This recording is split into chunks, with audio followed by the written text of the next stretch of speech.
Yeah, it's me, the master of the Tornado DDT, Fuego del Sol, and you are watching and listening to the 3 Count Podcast.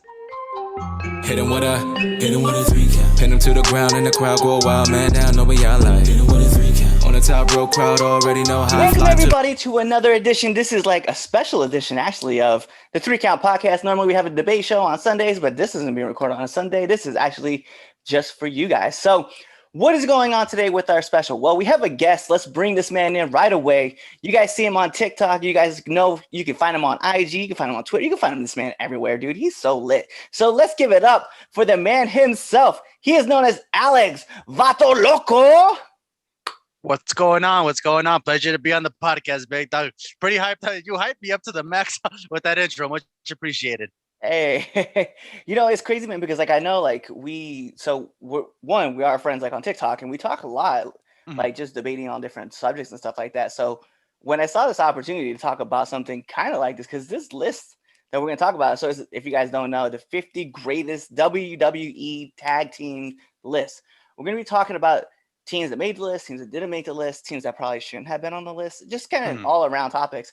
But I genuinely like had this great talk with you, and I was like, you know what, man? I was like, this is gonna be great debate topics. Let me bring this man on because we're gonna talk about all of it down to the core, man. So thank you, Juan, for coming on and talking with me. Of course, it's a pleasure, man. Especially when I see other creators that have their own podcasts and they willingly invite me. I really can't say no because not only though I want to obviously expand my platform, but I also feel it's a privilege that other creators see that my opinions and my knowledge of wrestling is well worth mentioning. So, when other critics say, hey, can you be on my podcast? I'm more than happy to do it. Yeah. And that's why I was like, man, I was like, this dude is just kind of nonchalant. He's just going to be low key, but we legitimately, like I said, we have great conversations. And I was like, yo, let's bring it. So what are we talking about? Like we said, WWE just recently had a 4-week special, 5-week special of the greatest tag teams in WWE. Now, the one thing that they did say right off the jump is that they excluded certain teams, right? So if you never wrestled in WWF or WWE, you weren't on the list. So Harlem Heat wasn't on the list. Sabu and RVD wasn't on the list. Tully and Anderson wasn't on the list, which that one kind of like shocked me a little bit. We had, there was like a lot of other teams that WWE actually mentioned themselves that didn't make the list. The show itself was hosted by Breezango, which I thought was kind of ironic. Speaking about recent, for real, recent events for both those guys. But yeah, man, let's dive into this, right? So we started off with the number 50 team being the Bushwhackers, which I felt personally was kind of low for them. Me, not necessarily, I mean, not low, but I'm just, I feel like it's fair to the point that, I get that, they came during the rock and, wrestling 80s era. But to me, at the same time, I know us as, WWE fans, we know him as the Bushwhackers. But, the time that people saw him as like a legit tag team was when they were the sheep herders outside of WWE. So, I think they put him that low because, I don't think they won any tag teams in WWE. I think they were just there fairly solely for entertainment. If I were to put him higher, I would put him probably like at 40. At least 40. I think 50 is relatively low because, yes, they didn't win any tag teams, but, we can't deny the fact that they were a prolific tag team in the 80s. They were there for entertainment. And then, come on, they were over it in the 80s. I know 80s was the era of cheesy gimmicks and nothing was cheesier than the Bushwhackers. So to me, they do belong in the list. I see why they put them at 50, but realistically, based on all the other teams that I'm looking at right now, they should have been at least 40, maybe 35. Yeah, see, and so I only say 50 is low for them. I didn't say they had to go much higher. Like, just put it out there because I think 40 is probably about right where you want them at, right? Those guys, they're very dynamic, and the one thing that WWE did harp on, right? So Breezango brought up was that the impact that a team had, and it was a team that hit heavy. Like, yeah, we talk about the 80s wrestling, and we're also discussing about like title wins because they did have one tag title, but it was just that those guys were there. And anytime you saw them, you instantly got attracted to them. And that was my first tag team I saw. So when I saw them on the list at 50, I was like, come on, man. Like, there's some other team out there that you could have put on this list. No, and it's also one of those instances where a lot of tag teams really don't need the belts to solidify themselves. Is great. It's just the presence and the reactions they get from, the audience. And I know nowadays, let's be honest, the head shrinkers would not be as over now as they were back in the 80s. But as an 80s fan, their pops were awesome. It was unique, because at the time, single stars Hogan, Savage, Piper got the pops, and it's always awesome to see tag teams get pops equivalent to like big single stars, and the Bushwhackers got those pops because they were entertaining for the kids. Right. And I mean, that's what WWE drives to anyway. That's what they always talk about, even from the early days of WWF going into WWE and even this current brand that's going on right now. They've always marketed towards kids. So to see the Bushwhackers and the impact that they had, and even for me, like being a 90s kid, and I've been watching, since earlier, I remember the Bushwhackers being there and I always cheering for them. So I think maybe it's the nostalgia side of me. I'm just kind of like, they shouldn't be at 50. They should be up at 40 to me. And I'm kind of curious, who would have been your first team? Because for me, the Quebecers would have been at number 50 team. For me, I was thinking the same thing too. Either the Quebecers or I'm looking at an upcoming team, the Smoking Guns. Yeah. To me, I'm like, do we really see Bart and Billy Gunn memorable together? Because we associate Billy Gunn with, I'm pretty sure, a tag team that's going to be on this list soon, and we'll see how we feel about that one. But it's like, as like Smoking Guns, I'm gonna be honest with you, I don't feel like they belong on the list. I don't think the Smoking Guns belong on the, and the Quebecers, I would agree, they should belong at 50. Like, yes, they won the tag titles, but do we even remember their reign? Yeah, exactly. And the real thing, like, is when you get up to 49 and you see Too Cool being there, you're like, dude, like, at one time, Grandmaster Sexy and Scotty we're the guys, and then you included Rikishi, and you just elevated a good tag team to a great. I don't want to say great tag team. You entertaining average tag team to a good tag team, and then like they were entertaining. They made because I'm looking at them at 49, and I'm like, did y'all really forget? I mean, I know. See, I'm gonna be honest with you. The Attitude Era was never my preferable era. I grew up on the Ruthless Aggression, so every era has their own bias. Right. But I'm not going to deny the fact that Too Cool did dances at the end of their match, and the reaction the audience had, like, the audience were invested in every single little thing Too Cool did. Scotty 2 Hotty got the worm, which I think is arguably the worst move in wrestling history, over. Like, you're not getting, like, just because they have bad, like, hot potato tag team reigns, but look at the impact they had on the Attitude Era. You guys, they were in an era where practically from the lower card to the main events were over from start to finish. So I'm like, you're really gonna say like, oh, thank you for making the Attitude Era memorable. We're gonna put you at 49, and I'm just like, well, you have the Quebecers and Smoking Guns higher than them, and I'm like come on. Yeah, and it's crazy too, because like, and you made a great point, right? Like the worm got over, like, and it was Scotty 2 Hotty who did it. And even when they tried out their first gimmick, it wasn't a hit. But once they switched over to like Too Cool, they were 2-time tag champs. So you just like openly talking about how they have great matches. Well, they had good matches. They had 2 decent title runs, but they won it twice.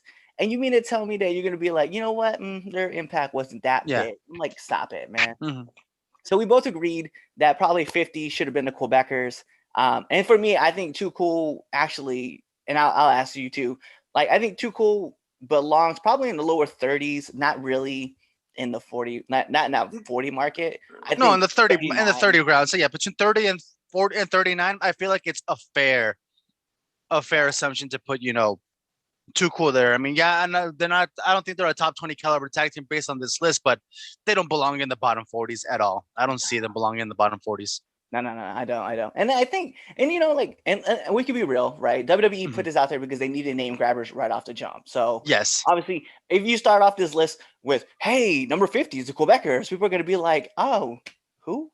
And then as soon as you start with the Bushwhackers, people are like, what? And now you've already drawn an interest. Look, we're doing a debate show about the 50 about the 50 greatest tag teams in WWE history. Right. All right.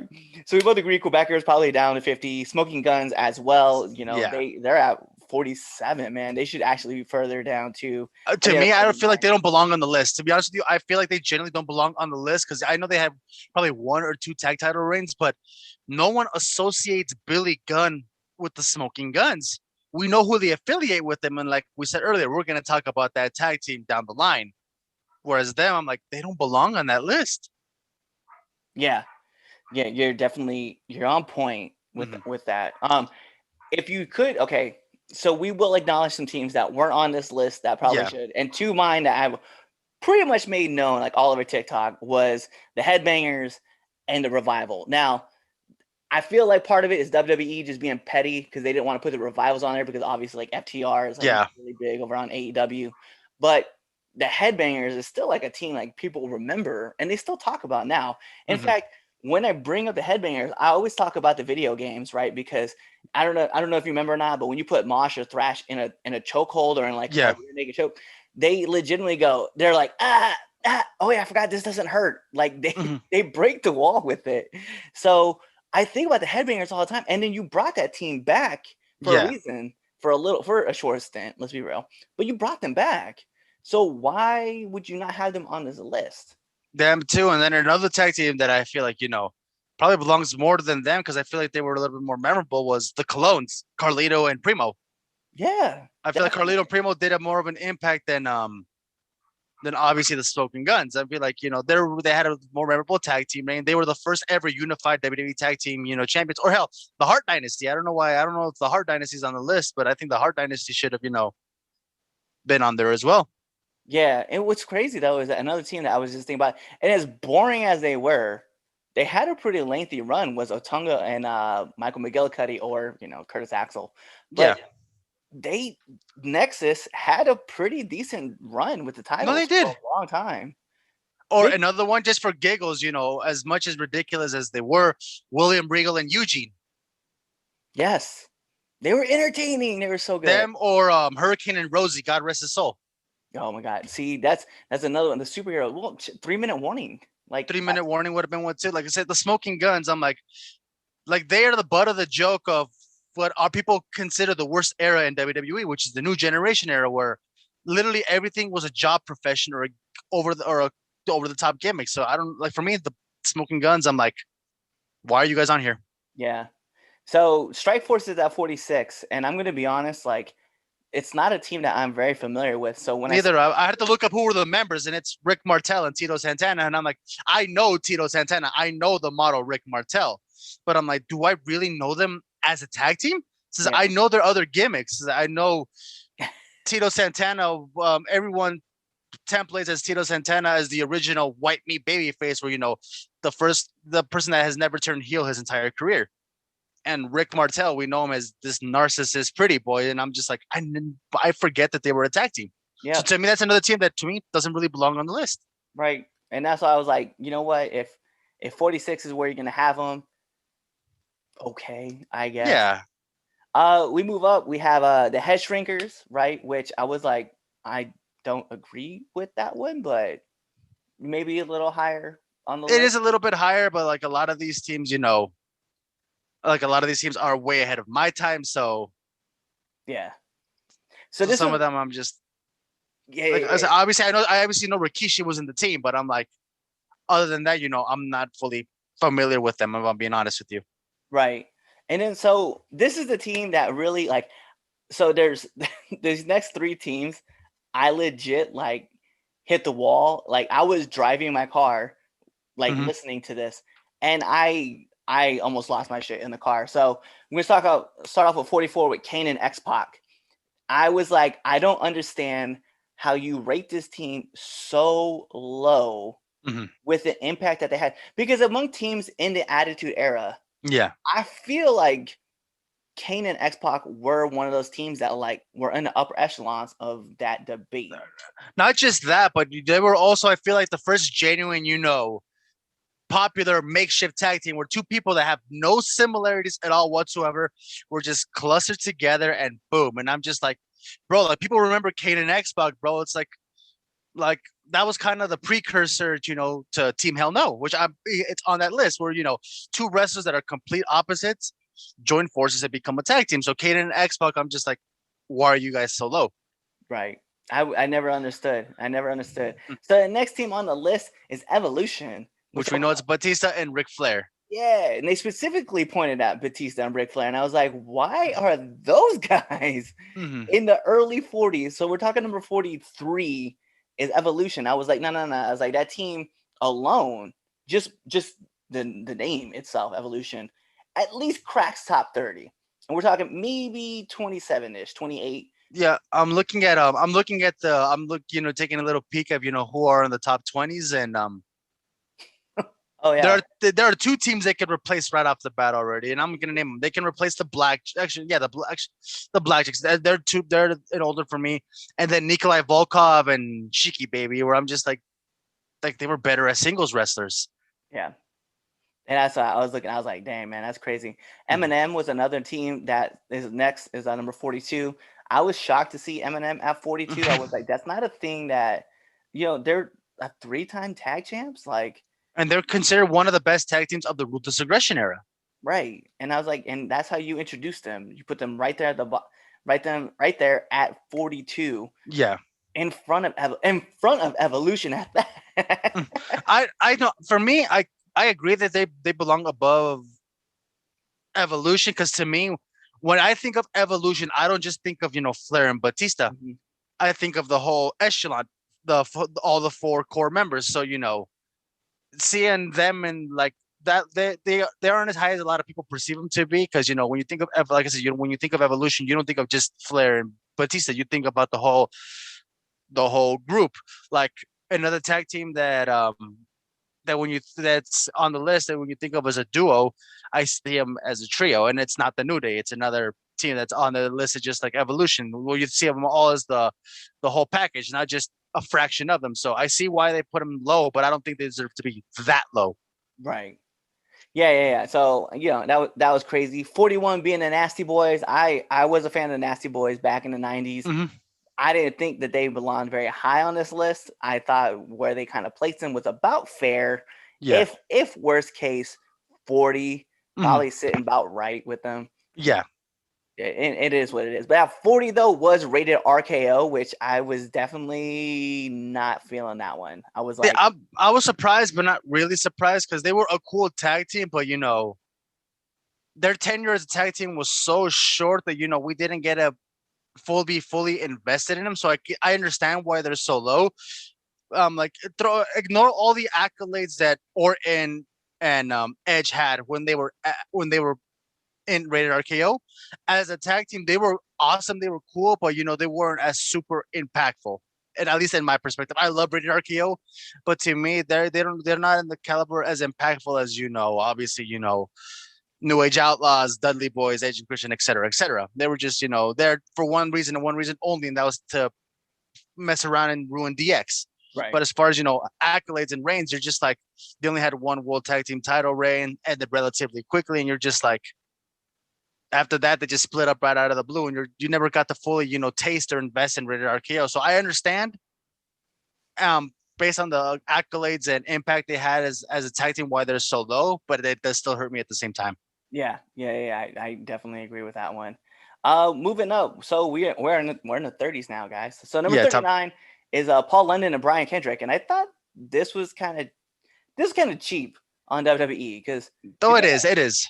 You're talking about a team that legitimately held down a tag team division when there wasn't a tag team division. In SmackDown, when SmackDown was at the absolute weakest, and I'm like, prior to the New Day, they were the longest reigning SmackDown Tag Team Champions. Yeah. They held it for that long. They entrusted him for that long, because during that era, there was no tag teams on SmackDown side, or even on Raw, where it's still, I'm like, you guys entrusted him, and like, I get it. Like, you guys are still petty about Paul London. Yes, and his stupid smile. Yeah, like, but still, like, that's kind of a disservice. Like, when people ask like, who's a tag team that doesn't get respect but actually deserves it, they're always the talk. They're always one of the talks, and they were one of the they were a solid. Yes, I know their mic skills weren't that fantastic, but what they did in the ring was astonishing. Yeah, but speaking of teams that I feel like this, I know this is going to burn a lot of people, and I'm sorry, okay? Mm-hmm. But if I feel like, just because you're in the WWE, okay, we always talk about, we're going to talk about this next team, number 38, right? But you have one match. You're undefeated on the main roster, and I'm talking about DIY being number 38. But you put them ahead of Paul. Like some of these teams that are underneath DIY, I'm like, DIY still hasn't competed for a championship on the main roster. Now, I will acknowledge they have great matches, like all around Yeah. on NXT. But to be 38 on this list with the teams that are down below them, including 2 teams that are Hall of Fame tag teams, I don't agree with where they put DIY. Neither do I. I love DIY because if that was the case, if I'm being honest with you, Undisputed Era should have been way above. If that was the case, if you're putting DIY up there, then you count all the other NXT tag teams, DIY, and then you would have been able to put in the Revival if you were counting their accolades in NXT. Because let's be honest, as a tag team, Revival did more than DIY as a tag team. I would have, as much as they were horrible on the main roster, we can't deny the fact that the Ascension had an amazing reign as tag teams. Hell, do you want to add the Lucha Dragons? Screw with the Lucha Dragons, etc., etc. You know what the crazy part is? You say I totally forgot about the Ascension. Yeah, because their main roster run was just atrocious. Yeah, trash. but as the tag team in NXT, they were a dominant force. They were. And I remember they were getting booed all the time on the main roster, but they brought them back to NXT for like one night, and the crowd erupted for them. It's like, well, it was like a welcome home for those guys, but it was so cool to see. And I was like, dang, man, I was like, Ascension I really loved in NXT. I didn't realize it was like that. So I was like, cool. I was like, I can get behind them. I didn't like when APA and DX and NWO like buried them and called them second-rate LOD, and I was like, that's not who they're trying to be. But to put that comparison out there, you just destroyed this team. You did. I'm like, you ruined anything that would have helped them get over, because now the fans are gonna be like, yep, they're LOD rejects. We gave him the rub, brother, with the clothesline. Like, God bless, man. I'll never forget that. Anyway, we're gonna move into number 37. This is the world's greatest tag team. Yeah, the name's in itself, man. It's the world's greatest tag team. Okay, Charlie Haas and Shelton Benjamin. That's when they were part of Team Angle. Then once they left Team Angle, they became the world's greatest tag team. But these were 2 guys who legitimately had like great matches. They were great individuals. Came together as a team. Yeah. This was a lot like. This was a little bit more intense than X-Pac and Kane, as in the fact that Angle brought him in and like gave him his knowledge. But I feel like that team should have been 25. No, that should have been a top 2, a mid-20s tag team. Yes, because like I said, the matches they had were amazing, bro. Especially when they feuded with Los Guerreros, man. Amazing matches. So yeah, I get it that they didn't win as many tag teams as they expected it, but to me, being this slow, but you also have to regard the matches and the impact, because and realistically, Kurt Angle brought 2 rookies under his wing, elevated him to the highest degree that they had matches with arguably one of the most underrated tag teams in my opinion, Los Guerreros, and look at him now. Them being at 37, I'm like, that's kind of a disservice. Yeah, it's a lot. It's a huge disservice at that. So let's get number 36, man. We can talk about Ted DiBiase, and we're talking about IRS. Money Incorporated. You know what? To be honest, man, I thought that was a great fit. 36. It's perfect for them, honestly. They weren't that amazing, but they weren't that bad as well. To where I'm gonna get offended for them being on 36. I'm like, because that's another group where I'm like, you really don't associate. I'm like, when you think of Money Inc., you just think about all the wrestlers that are in like Ted DiBiase's pocket, where he manages and etc. Like not just him and IRS anymore. Right. Exactly. So we go up to number 35. This was actually kind of a shock placement for me. Like I understood why, but I was like, I think I might move them a little higher on the list, but not much higher. It's a Jericho Show. So, the one thing that WWE like Hart brought off the jump, right, where they were talking about how no tag team has ever come in and was champions immediately. But Jericho Show was the first team to do it. Obviously Jericho had the tag titles. His partner gets injured. He has to find another person. So he brings in the Big Show. And then that's how we have Jericho debut. And I was like, you know what? I can't even disagree, man. Like 30, 35, 34, 35 definitely was the right spot for them. But I was like, at the same time, I was like, their title run may not have been as great. But I was like, it just kind of shocked me to see them that low on the list. No, yeah, I to me, I'm not really happy about that, because to me, they were one of the genuine highlights of 2009 when it was pretty much the intro of the PG era. Yeah. PG era, not everything, at that everything felt, hokey and childish again. Whereas, Jericho felt serious because you were like, because not a lot of makeshift tag teams last as long as they do, but with them, you were truly invested in them because you wanted to see them lose. You wanted to see them fail. Whatever tag team they feuded with, you wanted to see them lose it immediately. Like they had genuine heat to where you boo them because they're the heels. You don't boo them because you don't like them. You boo them because it's the cliches all the time because they're the heels. So you boo them, and every time they wrestled, you wanted to see them lose. You wanted to see them fail. So to me, that's a good impact because nowadays, people boo who they boo and people cheer who they want to cheer. Where the idea of heel versus face is pretty much dead. But at that time, it was still alive and well. Where we were still booing the heels, and other than CM Punk and Randy Orton at the time in 2009, no other people said people were booed more than Jericho. Right. No, you're right with that, man. It was definitely on point that that was a team that everybody wanted to see lose. And I think that's what, obviously, like you said, that drew a lot of money for those guys. So it was, I felt like they may move a couple spots up, but definitely kind of mid-30s is about a good fit for them. Next up on this list was natural disasters. And let's be real, man, earthquake and typhoon. You're never going to get two big guys like this again. No. Ever.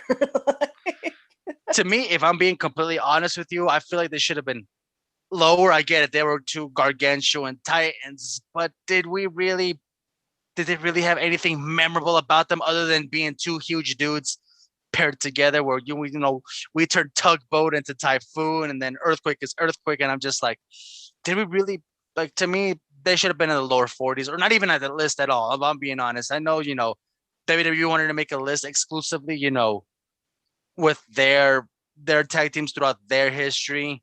Yeah. But there's some other tag teams that, are on a sour note with them or still wrestling with a rival promotion. So they're not going to mention them at all at the slightest. So to me, natural disasters, just off the list. Like, I'm being 100% honest. Yeah, I mean, if I was gonna pick, I say like lower 40s, maybe even like that number 50 team. That definitely, I would agree with that part. So number 33, this is a team that I didn't feel deserved to be as high as they are, and a lot of people can be pissed about, and I don't care. They should be. No, I totally agree with you. Like, to me, I'm like, they have yet to make an impact. Don't get me wrong; they are an amazing tag team. They are. Montez Ford is a star. His charisma and entertainment and his athleticism is there. And Angelo Dawkins ain't no slouch, but they haven't done enough on the main roster to make me feel like, you know what? They're a top 30 tag team of all time. This is another tag team that could have been in the lower 40s, and I wouldn't have been upset about it at all. Right. I wouldn't about it. They said, okay, they're 45. I'll be like, okay, they're just getting their feet wet in the main roster.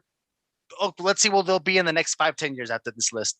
And it's funny too because they acknowledged that they were the NXT Tag Champs, they're Raw Tag Champs, they're SmackDown Tag Champs. Mm-hmm. I was like, but that means that they were the second team to win all those belts because the first team was the Revival. It was the Revival, and if that's the case, bro, we could have put in like American Alpha. Like, if you guys want to bring NXT Tag Team American Alpha as well, I'm like, but to me, seeing them like that, I'm like, probably a bit lower. Do I believe they should be on the list? Yes, but not in the top third, not in the high 30s. Yeah, definitely. I agree with that. So going to 32, man, we have the Bisco Brothers. You know what? To be honest, fair placement for them. I love the Briscoes, but hey, man, like, fair place. Like I said, anything 80s tag team, that it wasn't like mainstream popular. I'm not gonna argue where they put them. If they put them there because they believe it, I'm like, you know what? I'll agree with y'all. I'll bite. Yeah, me too. So the next one, they called it Harper and Rowan. We can call them whatever you want. Bludgeon Brothers, Harper and Rowan. Yeah, whatever. All the numerous names. I felt 31, maybe just a tad bit lower. I felt like the impact that Luke and Eric had on the tag divisions were pretty significant, especially with the teams that were in the top 10 that were kind of considered, with the Usos and the New Day. Yeah. But I feel like if you're talking about those three teams, like those two teams, you have to include this team somewhere in that kind of mix. And so I felt just for that point, it could have been bumped up higher on the list. Maybe not too much higher. We talked top 25 at least. But where they put them at, it was like, you know what? I can't agree with the 30 marker. Yeah, I'm looking at all the other tag teams that are on this list. And, like I said, I was going to say on the top 20s, I'm already taking out, Nikolai and Shiki Baby. They could have been in that spot right there too. Like, they're not top, 20 by any means, but they are up in the top 30s because, yes, they haven't won the tag team titles as much as any of the tag team, but bro, the matches that they had, were enough to where, they were categorized with them as great matches with like Usos and the New Day. Like, just because, they never won the tag team titles on a consistent basis doesn't mean they were a bad tag team. They were always involved in feuds with Usos and the New Day, who are regarded as the two of the best tag teams in the modern day of wrestling. And every formation that you brought back of these guys, they made that gimmick work, right? So you brought them the Wyatt family, they made that gimmick work, and then you put them up against the Shield, and they even showed off even more. Then you turn around and you put them with, you made them the Bludgeon Brothers, and they made that gimmick work. And then you would let them go, not really let them go, but you write them off TV, you bring them back as Luke and Eric, and they made that gimmick work. Everything you threw at these guys, they made work.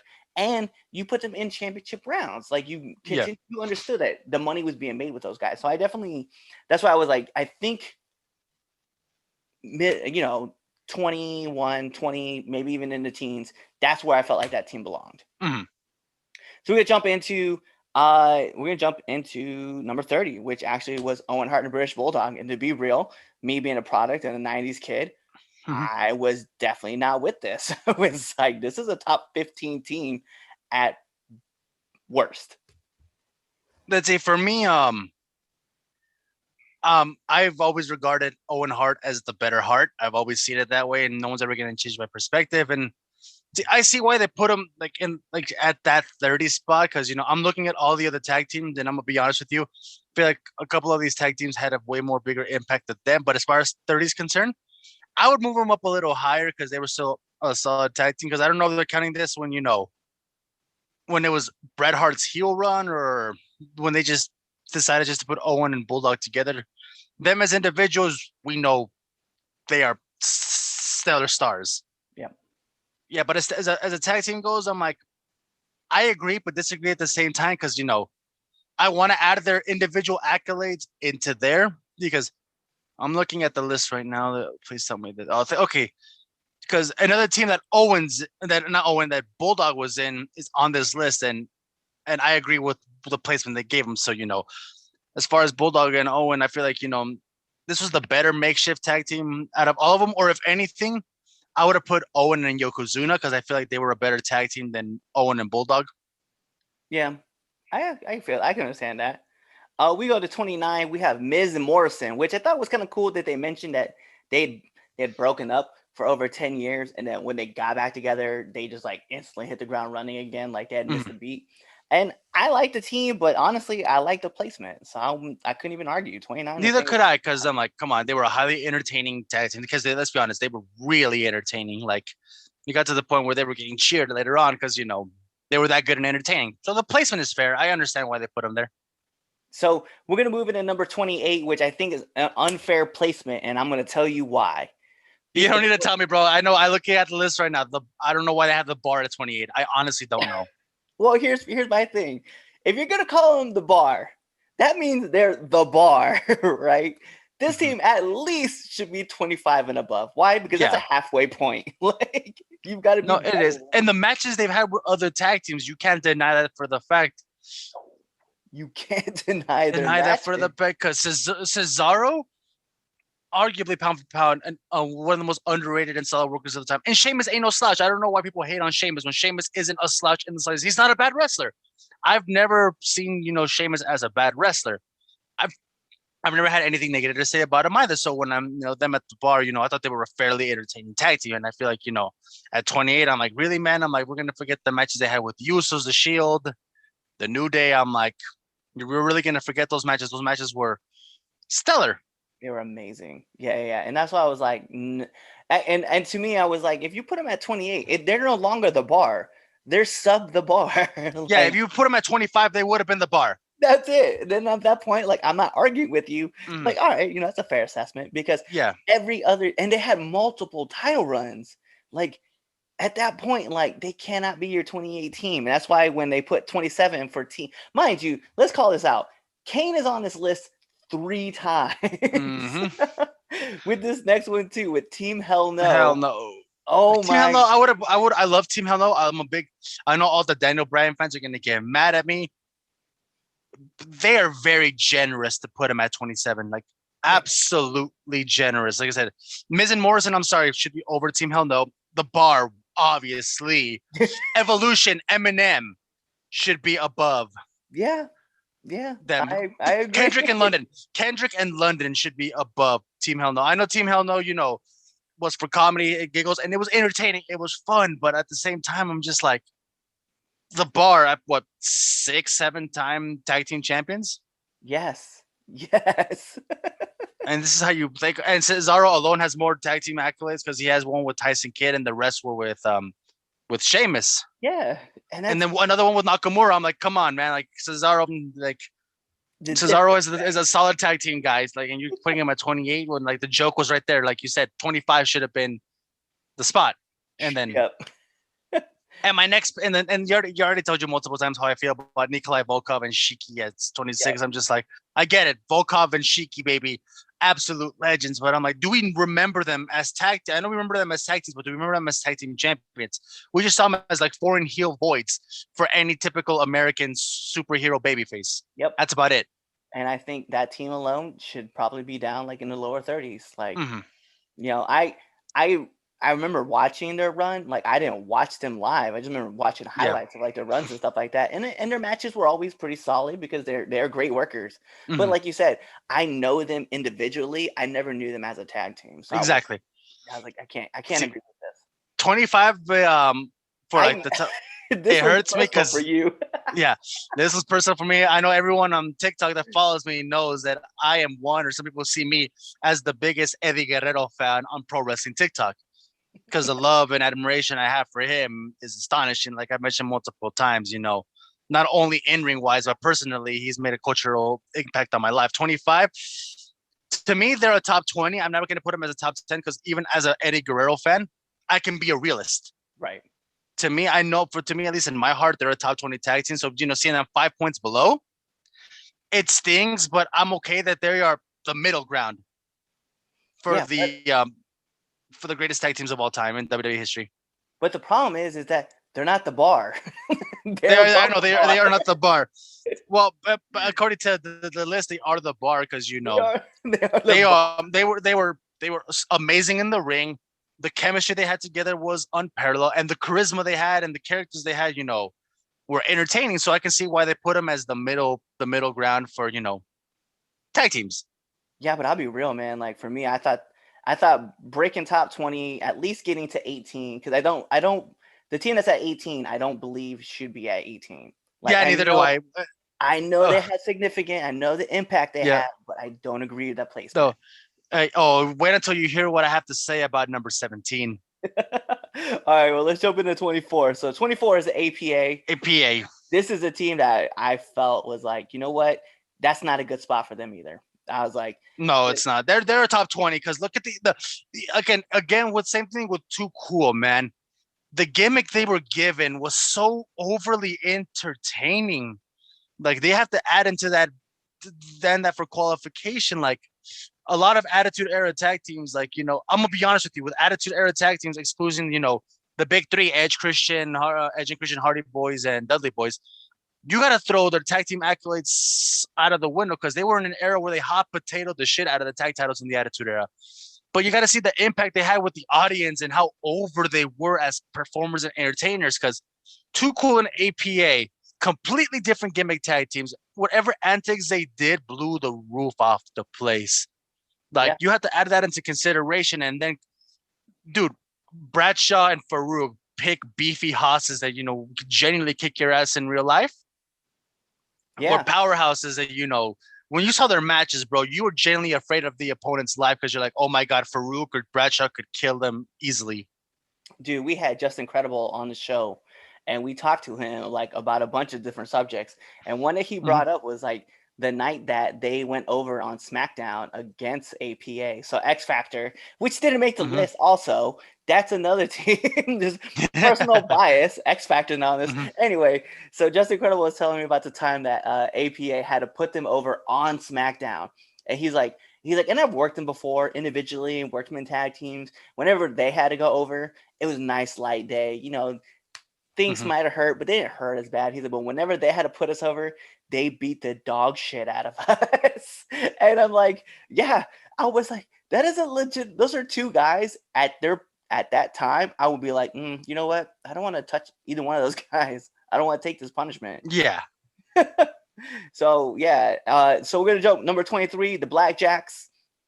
A bit high for me, I think sub 20s, probably 28 for me would have been just To fine. me, I see him as a fair. I feel like I know they're too old for me, but I feel like it's a fair position because to me they were like the original badasses.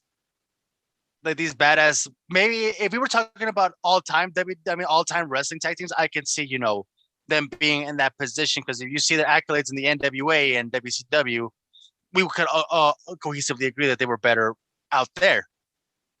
Yeah.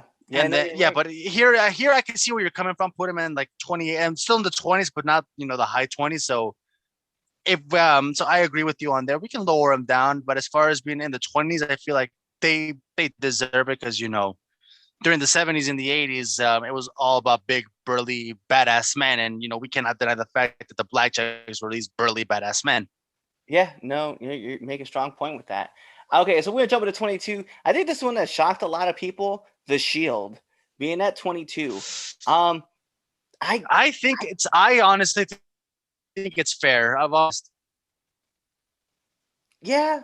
I don't think they deserve to be as high as people perceive them to be because they're in that bubble where if I see the Shield, I want to talk about all three members, not the Reigns and Rollins or Ambrose and Rollins incarnations of them. I'm like, as a unit, we can debate on who was the greatest faction in WWE history with them and Evolution because those are always the two that people debate on who's the greatest faction. But as far as tag teams go, I feel like they're in a fair spot, maybe a little bit higher because I know because 18 and 17, you're gonna hear my opinions about it now. So I feel like they could be a little bit higher, but I'm okay with them not being top 10. I'll be honest with you. I'm okay with the Shield not being a top 10 tag team of all time because I associate them as a faction.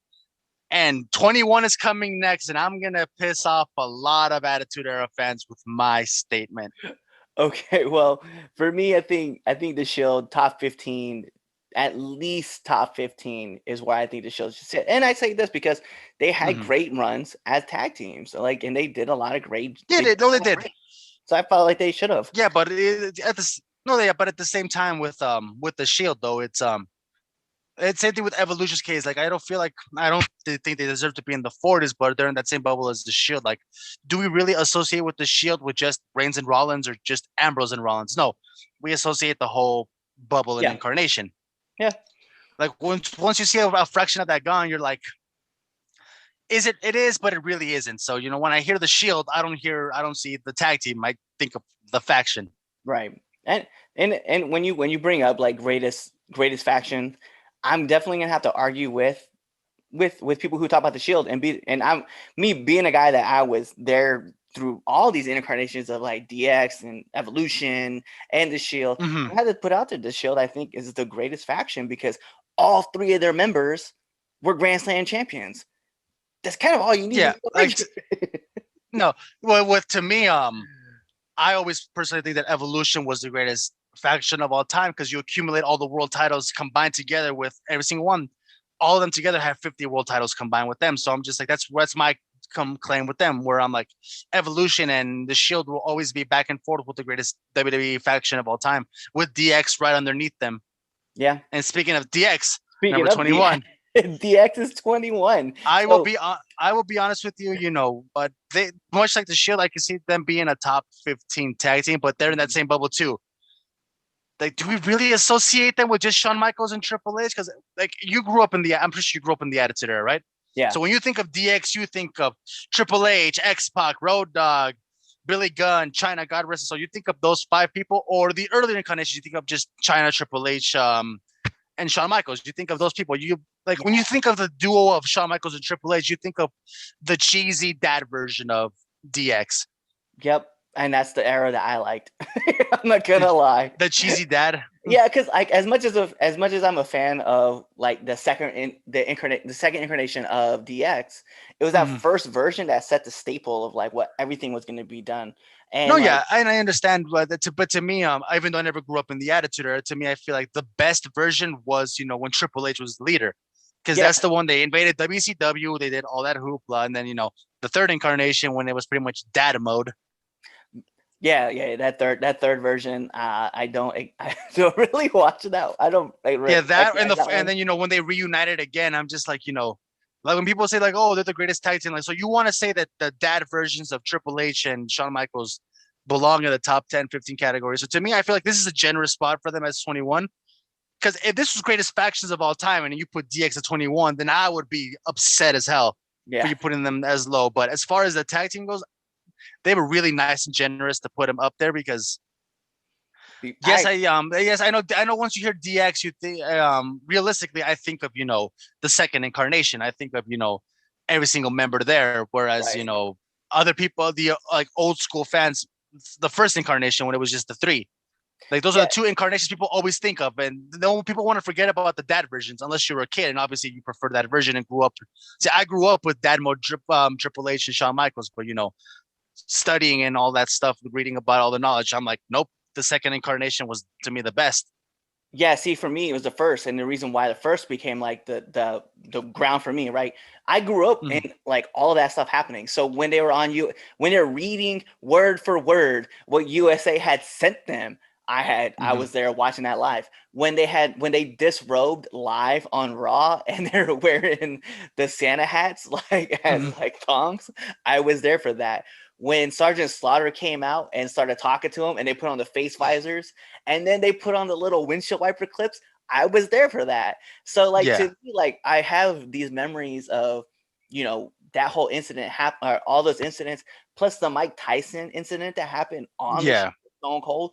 All of that sits right there with the original form of DX. Now I will admit, I do like the second version of DX when it came in with X Pac and the New Age Outlaws and China, and they invaded WCW and they did all sorts of crazy antics too, where mhm. they pushed Terry Funk and Cactus Jack off the Yeah. stage. Like I I can mean, and I say acknowledge those things. I don't want to talk about this incident too, but at the time it was funny. I mean, nowadays, it's obviously insensitive. Is when they were feuding with the Nation of Domination. At that time, it was funny for its time, but obviously nowadays, it's a different Yeah, perception because it's a different beast. Yeah, and yeah, but it's just crazy to think like all these incidents, like all the stuff that DX did, and that's why I think the first version.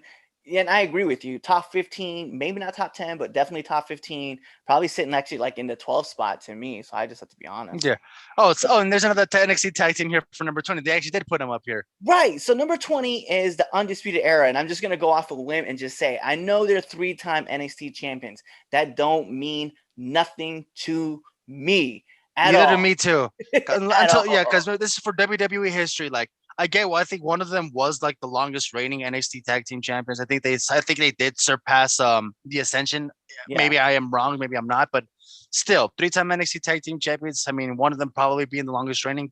Great accomplishment, but not deserving to be top 20. Like when you have those Guerreros, APA, Shield, and DX, and your Keister, Eminem, and them, I'm like, nah, man. And the Like, do I problem feel is, like they should be higher? They feel like should be higher than the Street Profits and DIY? Absolutely. But as far as the list to go, they are way too generous to put them up there. see, I don't think they go above Street Profits. I think they go above DIY, but they stay below Street Profits. And here's my reason being. All right, fair. When you think of Undisputed Era, there's really, and I don't care. I'm gonna tell everybody here. I'm gonna look at you. I don't care Mhm. who else you can name. The first name you always think about is Adam Cole. You don't think about Kyle Cole. O'Reilly and Bobby Fish, the guys who won the tag titles. You don't think about when Adam Cole and Kyle O'Reilly were teaming up and Pete Dunne got betrayed by Roderick Strong, and then Roderick Strong came over. At no time, like the only time you really think about when Adam Cole was a part of the tag team part of it was during the Dusty Cup with Roderick Strong. Otherwise, it's Kyle O'Reilly and Bobby Fish. And guess what? As much as I love both those guys, it Well, was yeah. you're always looking at Adam Cole. once again, that's another thing with the name. Once you hear the name and Undisputed, it's either Adam Cole or the whole unit as one. Or Much like the Shield much like the Shield and DX for me, those three. Once you hear the name of the group, you think of the unit, not just certain members. You think of the whole unit. But to put them above DX, Shield, and Evolution, and them, I'm just like, really? Yeah. I was like, no, I can't. And the funny thing was, is like, even if you watch the episode, the opening part, man, is Breezango talk about they have a cool hand symbol and an awesome theme song. That's what we do. That's what we do. I was like, oh, come on. I was like, get out of here. So, all right, let's jump into number 19, which I'm going to be honest, this team definitely should be a lot higher. This is Soul Patrol, Rocky Johnson, Soul, and Tony Atlas, which I feel like they should be higher, obviously for one sole purpose, being the first African-American, tag team champions, which to me is historical significance. That would have been what I would have put at 15 because of the historical significance that they had for being champions at a time, where I'm pretty sure segregation was just started to be, separating and everything was where everybody was seen equal. They should have been higher. I know some people think that's a cheesy cop out, but it really isn't, man. That's a major historical impact in professional wrestling history. Like, the first black tag team champions. And I feel like that's an important thing that, a lot of African-American individuals were happy that, if it wasn't for them, Harlem Heat wouldn't have been a tag team. Help, the New Day wouldn't have been a tag team. Exactly. So for me, I think significant wise, I think Soul Patrol, honestly, in my place, 11, 12. Yeah, fair enough. Yeah. So we're going to jump into number 18, man. This is Fuji and then Takanaka. I understand why they're there. I understand the significance of this tag team, but honestly, man, 18 I felt was a little generous. I think it was a little too high for me. I personally put probably mid 20s under the bar at 20. I don't remember that. I never saw them. I forgot that I remember Mr. Fuji was a wrestler, but I never remember who his tag team partner was. So, whatever your input or opinion about it is, I'm inclined to agree with it. Yeah. And then if you guys have problems with that, go ahead and put them in the comments below, because then we'll argue it out. We're going to move into number 17. I can't. This guy.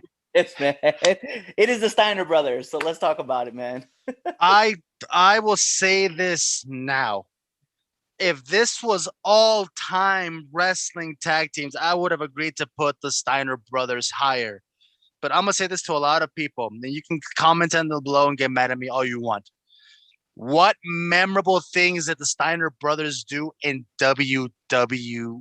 I believe they had 1 or 2 tag team title reigns that averaged 100 days, pretty much 3 to 4 months. That's all it lasted. And you're going to tell me that categorizes them as one of the greatest tag teams in WWE history? Because there's another team that pretty much was the subject at hand that's in the top 10 that you and I'm pretty sure it's going to be the majority length of the debate. But the Steiner Brothers, if we were talking about Japan, Jim Crockett Promotion, Steiner Brothers, I would 100% agree with all of y'all that they deserve to be higher. But the Steiner Brothers had no memorable significance in WWE. They had great matches. That is it.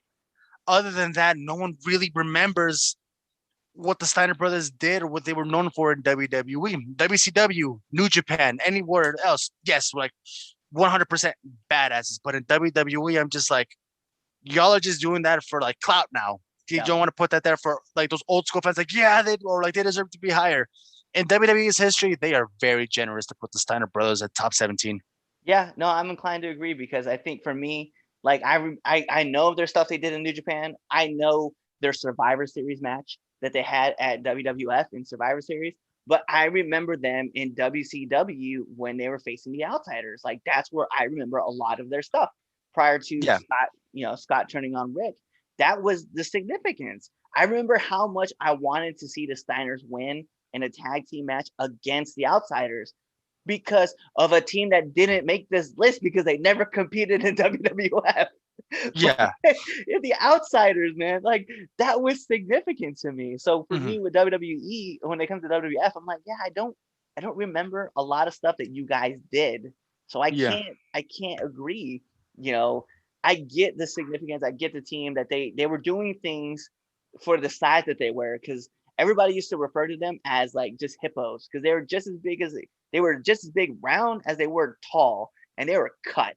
Like they were, Yeah. and they were doing things that no other team was doing. Like, let's be real. Like, I mean, Scott Steiner doing Frankensteiners. Let's be real. Like, that's crazy because he was like two. It is crazy and it's awesome, but the thing is, But you remember with I'm like this list, this is the top 10 list of WWE tag teams in WWE history, not professional wrestling history. This is professional wrestling history. Exactly. We would have a different conversation of where the Steiners belong. But as far as impact in WWE is concerned, I'm like, other than them doing that Frankensteiner, or where Rick lifted him up, and Bulldog. the Bulldog. I'm like, what else? Yeah, no, like I 100% agree. So moving into number 16, I definitely didn't agree that this team belonged in the top 20 at all. This is the Rock and Sock connection. I know a lot of people will be pissed because they're gonna be like the Rock, Mankind together. They were a great team, but they were together for like 6 months. They were entertaining. That's it. Like I'm a genuinely tell this to a lot of people, and you know what? You can complain in this comment section below, but I'm gonna be honest with y'all. Like, do you guys really think when you guys think of the Rock? Do you guys really think of the Rock and Sock connection?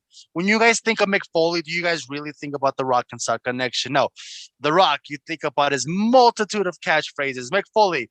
You think of either him getting dropped off that cell or his multiple personalities. You guys never immediately think the Rock and Sock connection. And if you say in the comment section you do, I'm gonna be honest with you, you're a damn liar. You just want to sound like you're cool and hip, but no, that's not what you think of when you think of The Rock or Mick Foley. Are they entertaining? 100% yes. That this is your live segment is still one of everybody's favorite segments in WWE history. But other than that, like my boy said, they were only a tag team for 6 months and held one tag title reign, I guess, or two. Yeah, and that's it. And they beat Evolution. As far as entertainment goes, they are highly entertaining. But as far as significance, they don't belong there because there's a top 10 tag team, or two top 10 tag teams that I'm gonna discuss that they shouldn't belong that high, and people are gonna get upset with me. But other than that, they don't belong on top 16. If you put them in the lower 20s, I would have been like, whatever, okay. Yeah, they can stay there. To me, 30. That's what I think Mm-hmm. If you're gonna include them, that's where they fit. Yeah. Number 15 though, the Wild Samoans. I'm gonna be honest, I felt cheated out. I felt disrespected because when you think of classic tag teams, that's the first name that pops up is the Wild Samoans, Alpha and Sika. When you want to think like, they'll be like, oh, what's one badass tag team in WWE history? Wild Samoans. You were genuinely afraid. To me, I'm gonna be honest with you, they belong in my top 10. I will remove two tag teams that are in the top 10 right now to put the Wild Samoans because they genuinely belong up there. And number 11 belongs in the top 10. I don't know why they're there. So those two tag teams are gonna replace two teams that are in the top 10. Wild Samoans should be at least are in the top 10 category for WWE history. Like the significance they had. These guys were savages. These guys were warriors. People were genuinely afraid of the Wild Samoans, and whoever beat the Wild Samoans were solidified as badasses because they're like, oh shit, they beat these gargantuan titans. Yeah. And you currently have a show on NBC that legitimately talks about how awesome the Wild Samoans were. So I mean, give it up to the Young Rock. Like that's, I just can't believe that they were like, oh yeah, we'll put them here at 15. Number 14, the Rockers. Let's be real, man. Top 20, but maybe 20 to be. Maybe 20, yeah, because I'm like, I know they had a significant impact for future, high-flying tag team wrestlers for the United States, because in Mexico, we already knew high-flying was already alive and well in Mexico way before the Rockers' times. But as far as for American audiences, I know these guys were impactful for for the Hardy Boys, London and Kendrick, but they never won any belts in WWE. They were just pretty boys that were good. That's another team that if you put them in the 20s, I would have been like, okay, whatever. Like the only time people associate Shawn Michaels with the Rockers is when he turned on Marty Jannetty. That's the only thing we talk about. They're like, yeah, that's the only thing we talk about when it comes to. Yeah, and they became the template of, the only thing that now that the Rockers are known for is when tag teams split up, we're like, okay, who's the Shawn Michaels and who's the Jannetty? Yep. That's what they become known for. They became a meme for tag team wrestlers that split up. They really did. They really did. So we're going to jump in number 13. I kind of felt like this team was a little too high as well. And I feel like they knocked down a few pegs. And then to be real, probably mid-20s. Let's be real. But it is the Mega Powers, Hulk Hogan and Macho Man. Like, I get it. It's two of the biggest superstars joining together, right? To to run for the tag titles. But honestly, after that, nothing, man. I got nothing for you. Like, For me, the Mega Powers were only together so they could split up and feud for the next year's WrestleMania. Once you knew the Mega Powers, looking at hindsight now, you knew, like, yeah, they're only putting them together so they can feud next year.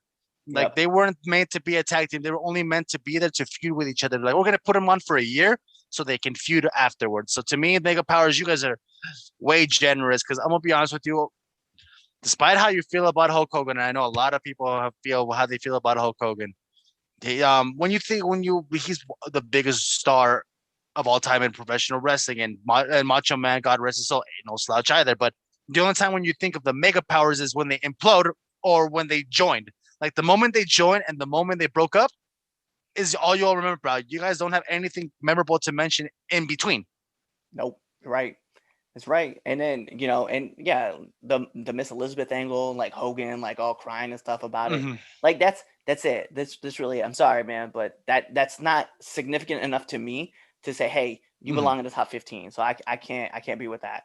Number 12, the Valiant Brothers. I'm gonna be honest, man, that's perfect placement for them. Yep.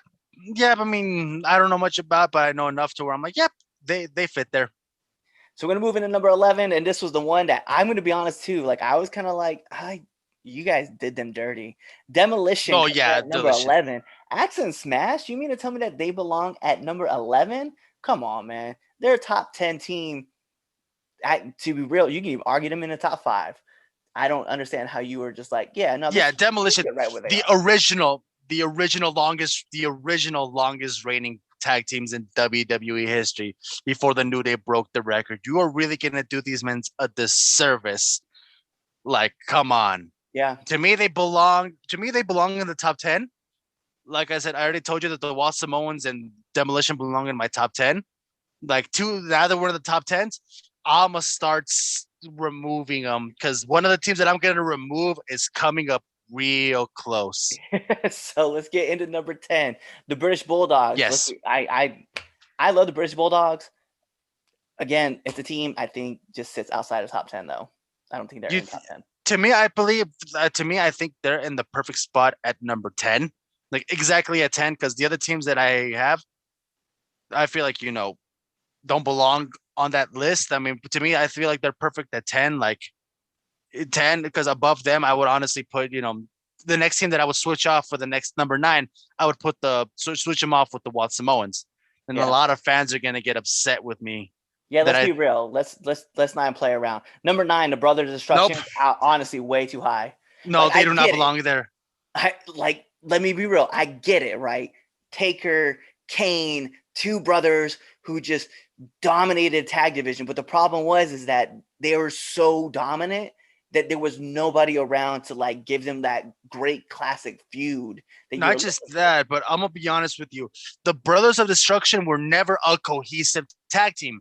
They teamed up sporadically, and when they did, they only won 3 tag titles: the WCW when they were doing the Invasion angle, and 2 tag titles. Like, I'm gonna be honest with you. To me, the Brothers of Destruction don't belong in the top 10 because they were sporadic. They never wrestled as a tag team for a complete year. It'll be 2 months. Taker gets bored. Singles run again.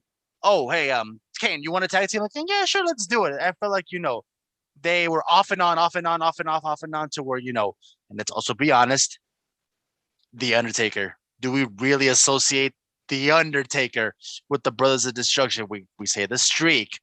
We say his great matches with Shawn Michaels, et cetera. And then we're like, oh yeah, I forgot Brothers of Destruction. Yeah, I think though, if you were to rank them in 3, right? If you were to rank them, right, I would say the streak would definitely be number 1, obviously. Right? I think, and I think in there you would include in those top moments, you would include the Brothers of Destruction, because I feel like they were that significant, but not significant enough to be like, hey, yo, that's what Taker was known for, was the Brothers of Destruction. Yeah. Remember that match that they had at the what was it, the Saudi Arabia pay-per-view? We don't talk about that. I love the Brothers of Destruction will always be a dominant force to be reckoned with. But like I said, they were so sporadic that you never got to fully salivate or enjoy the Brothers of Destruction runs because they ended so quickly. Like when let's say, because at the time, when Austin and Rock and Triple H were feuding, and they're like, okay, we don't want to do this again. Taker, we need you up in the world title scene. Separates from Kane, feuds for a couple months. They're like, okay, go back with Kane. Yeah, it kind of felt that way, right? Like if it wasn't, yeah, and you're right. Like if it wasn't Rock and Austin, it would be like it'd be Taker versus either Rock or Austin, and then it would be, oh, we'll put Kane there instead because Kane's just the same kind of guy. It's just a different look. So Kane and Austin, Kane and Rock. Then they're like, all right, well, we'll put Austin and Rock together. All right, well, you guys aren't doing anything, so we'll put you That's guys how I felt. together again. That's how I felt the Brothers Destructions were when when people got tired of seeing Triple H, Rock, and Austin feud with each other. It's like, okay, who are we gonna put Taker to feud with? Okay, Taker, can you feud with Triple H? Sure. Oh, you guys are done feuding? Go back with Kane. Yeah, just join back up. Yeah. Hell in a Cell, like the Streak, Hell in a Cell, and Brothers of Destruction. I feel like those would be the three things. That's how it goes. That's how it goes exactly. But it'll always be Hell in a Cell and the Streak. The first thing they're like, Undertaker, the Streak. What's the first thing you remember about Taker? American Badass, get out. We ain't talking about I mean, it saved his career, but we're not talking about that. All right, so let's get into number 8. And I think I'm going to be honest, man. I kind of feel like this team kind of got shortchanged as well. The New Age Outlaws. And this is, okay, let me be real. 6-time tag champions, personal belief. I think they actually go 2 spots up. I think they sit at number 6. Because the top 5 teams, I'm not going to even argue with the top 5. Like it is what it is. But number 6, they were significant. They had a lot of moments. They had a lot of great matches. They had a lot of great feuds, and their tag runs were always impactful somehow. No, yeah. So I have to say, like, you got to put them at least 6. No, like to me, they'll be at 7 because, like I said, my number 6 team does not belong on that list, and so I would swap them. I would lower number 6 to where number 7 becomes 6, and then Outlaws become 7.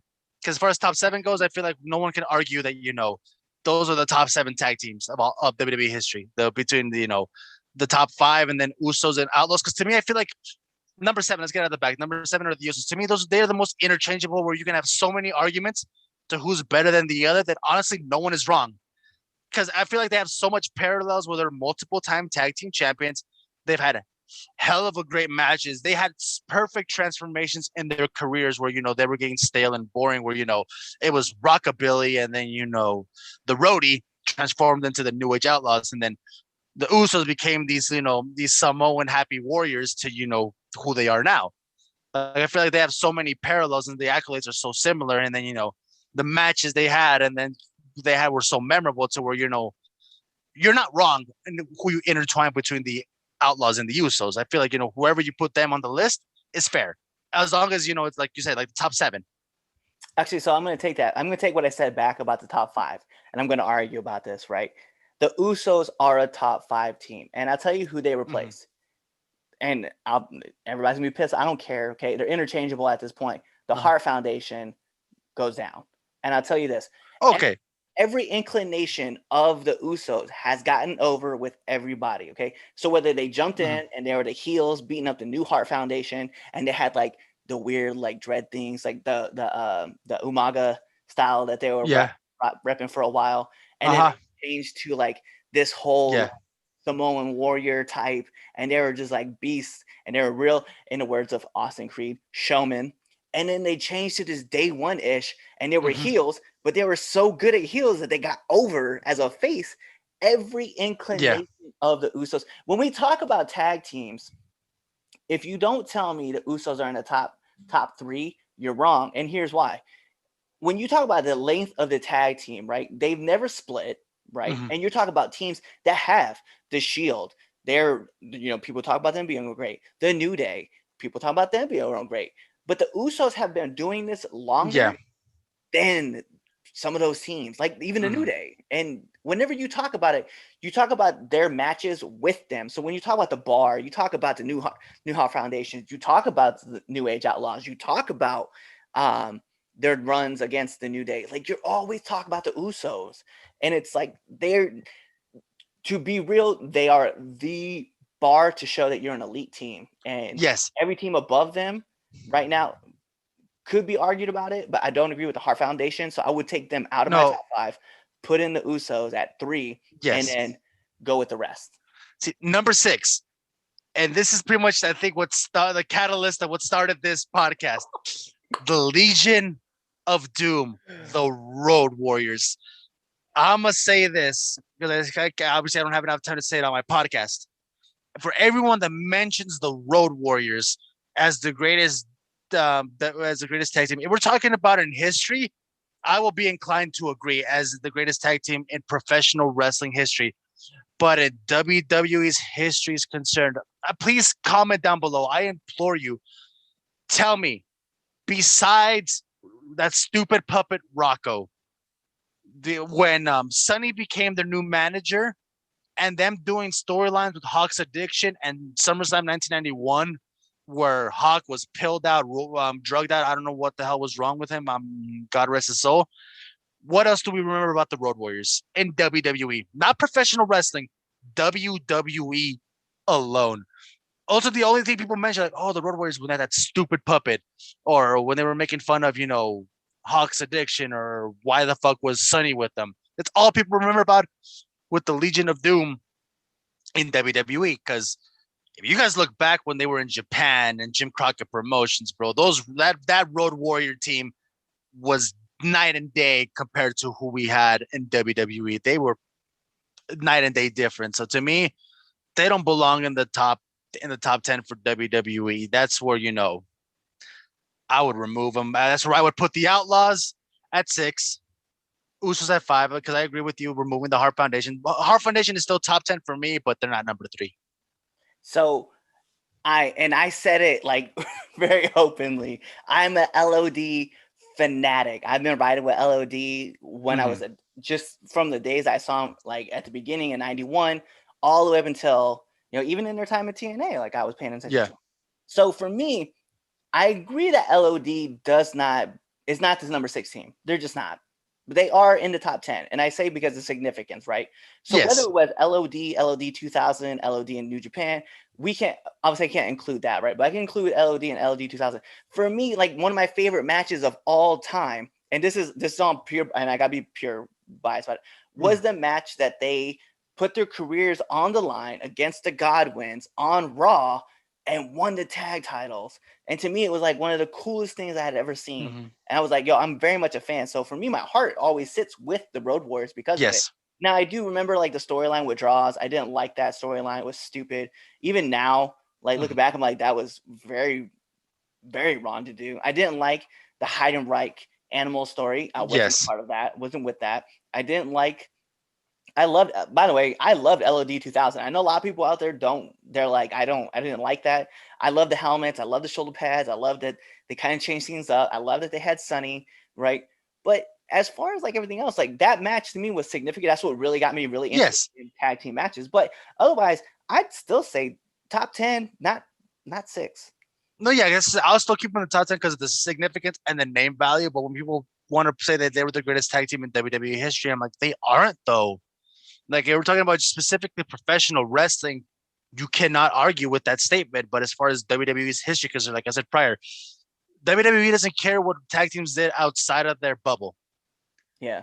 So that's why, as far as significance, top 10, absolutely. I'm not going to argue that they don't belong in the top 10 for WWE history, but as far as in the top, near the top of the top, they don't belong there. Yeah.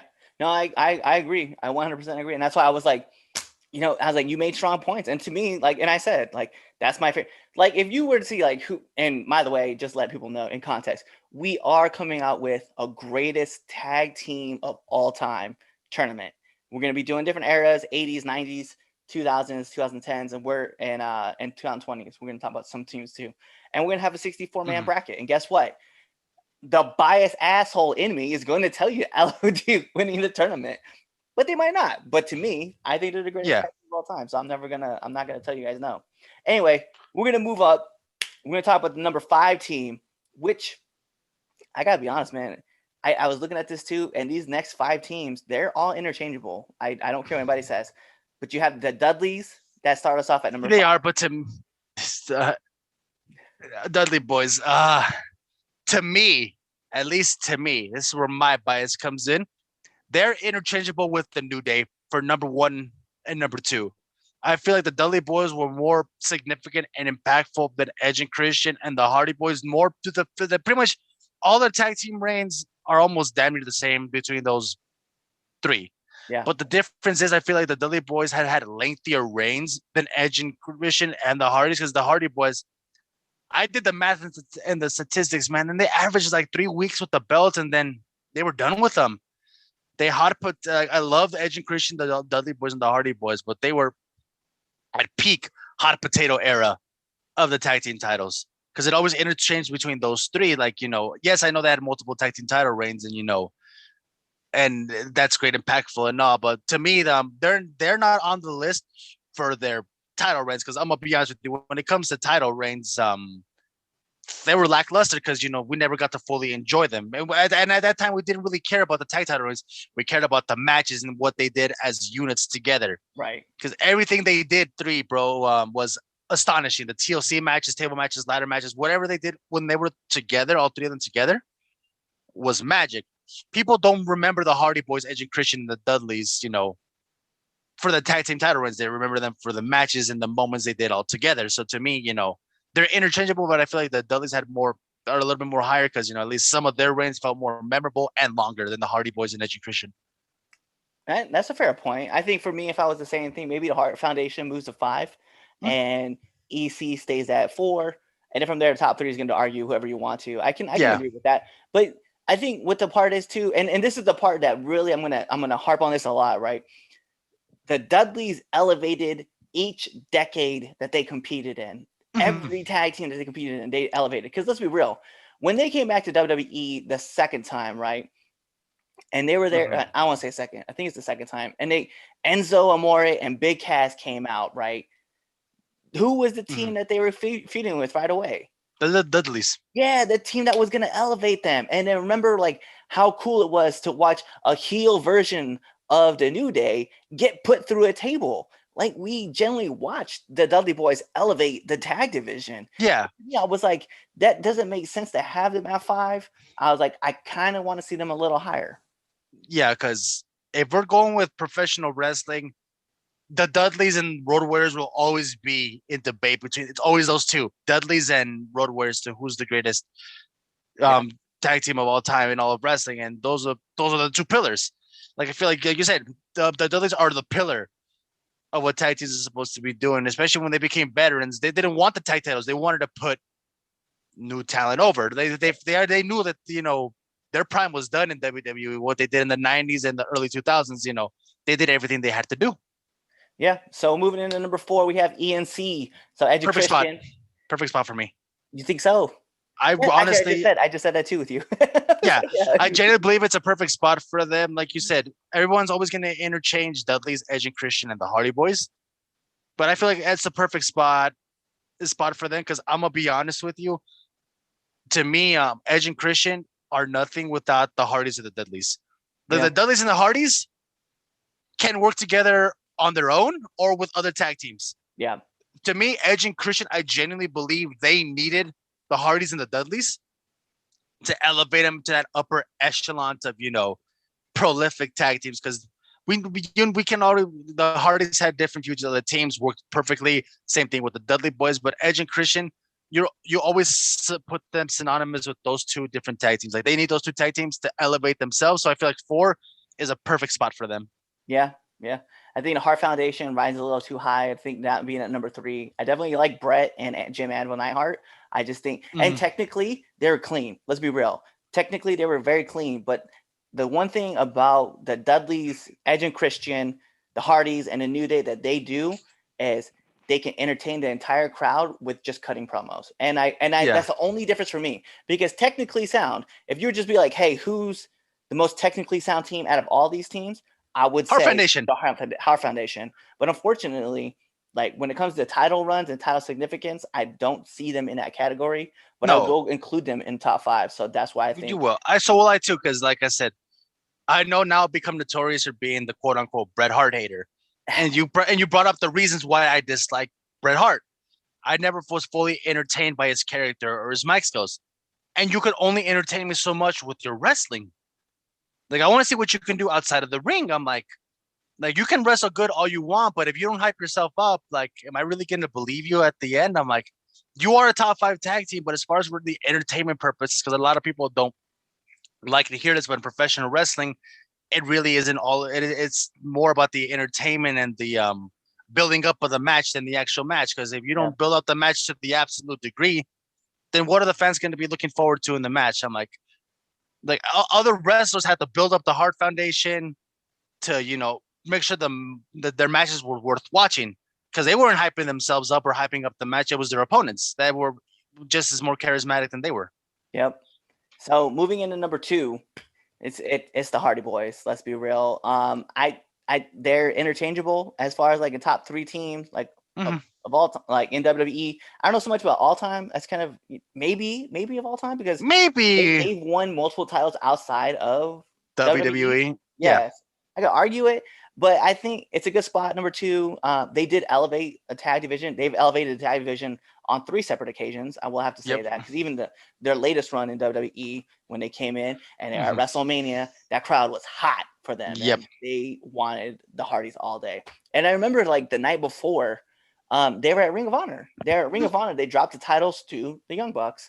And then they showed up the next night at WrestleMania, and they were even brought in like in secret. Like, people didn't even know they were there. Yeah, because I know Matt Hardy tweeted like, "Oh, I'm gone," and all of us believed it. We're like, "Fuck that," because I was, "Oh, they're gonna come back," and then they trolled us with that picture. Oh, thank you, thank you, Orlando, for a wonderful night. We're about to head home right now. We're like, "Fuck, it's not gonna happen." Yep. And then when they announced the Fatal 4-Way, all of us, let's be honest, we were kind of grunting, like not really grunting, but we're like yeah, the New Day is gonna be fun putting them in the match, but we really want to see the Hardy Boys. And then boom, and that was it, man. They elevated the whole entire, mind you, a team that was in there, right? The Bar. No, but yeah, like you said, to me, Dudley's, Hardys, and the New Day will be the most interchangeable for the top 3. Like, you can make so many arguments for them. Dudley's and Hardys are in that same boat where they started off carrying the division, to carrying it on their back, to being part of the division, to elevating the new generation. Yeah, definitely, 100%. I agree. So number 1, obviously, we've been talking about it numerous times. It is the New Day, right? I think the one thing that I didn't like about what WWE said, right, and I don't know if you saw or not, but when they talked about the New Day, they were like, and the New Day has done everything that a tag team could do, including winning the biggest prize of them all. I was like, that was Kofi's title. He was with the New Day, but the New Day didn't win it. Yeah, the New Day didn't win. Kofi won it. No, because by that logic, Jeff did it. Jeff did it. Edge did it. Yeah. Brett did it. Kane and Undertaker did it. Shawn did it. Yeah. Yes, I was Triple H did it, et cetera, et cetera, et cetera. Like, you can't use that. That's a cop-out, because by that logic, then Evolution, DX, and the Shield would have been way higher. Oh yeah, definitely. But I understand why they put them at number 1. 11-time tag team champions. They hold the record for the longest reigning tag team in the reign in all of WWE history. So I see where they put them in. But I'm gonna be honest with you, a lot of fans that I've seen get upset about it, sometimes, they never bring logical reasoning behind it. Some of them, I feel like, maybe it's just me seeing it. I feel like some people come off as racist about it, because, it's an African-American tag team at number 1. Yeah. So I think they'd use that. But I've seen a lot of people bring in debates about the Dudleys and the Hardy Boys, right? But when I hear people say, the New Day aren't, when they say that the New Day aren't a top 10 WWE tag team of all time, that's when I know they have no claim or argument about it.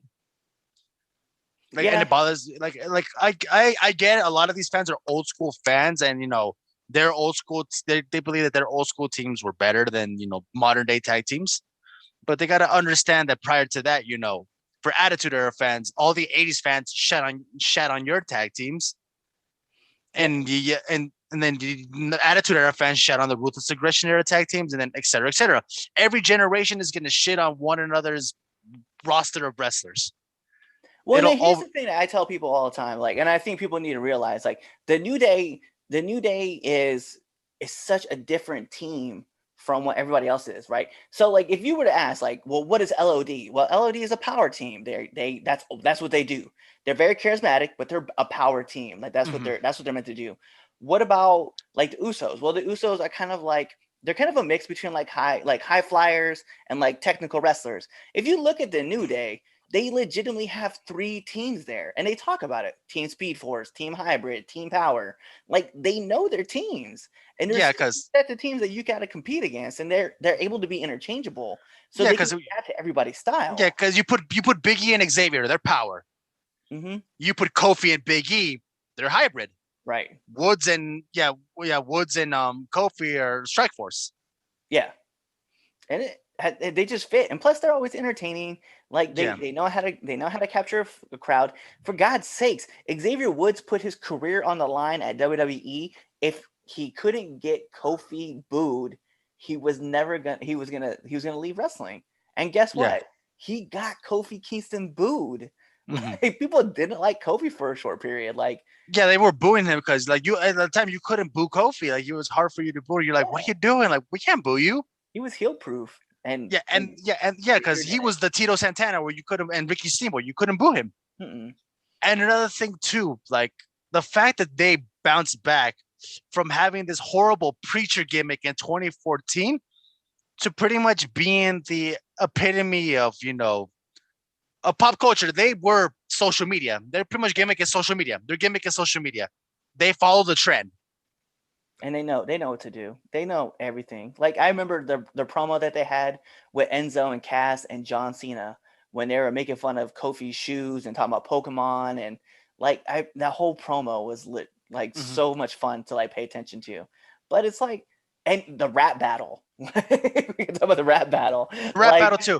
There's so much great stuff about a lot of tag teams. Yeah, and then so much great stuff. The fact that they in 2017. The fact that the Usos and the New Day carried SmackDown. SmackDown was their show in 2017. A tag team carried a brand on their back because there were 2 things you watched on SmackDown in 2017. It was either seeing AJ finally win the belt against Jinder Mahal, but other than that, it was the New Day. 2017 was the year of the New Day and the Usos. They carried that show, and they had to me arguably one of the greatest Hell in a Cell matches in the PG era. Yeah, they did. They had one of the greatest Hell in a Cell matches in the PG era. I think a lot of people forget that the pay-per-view before, it wasn't SummerSlam, it was the one after SummerSlam. They were a pre-show match with the Usos, and they got the Hell in a Cell match because they had the best match of the night for being on the pre-show. So I genuinely, man, I was confused. I agree that this is the top team, so I couldn't find a reason to argue. Yeah, you can't, because I'm like, go ahead. If you argue with the Dudleys and the Hardys, I would have understood.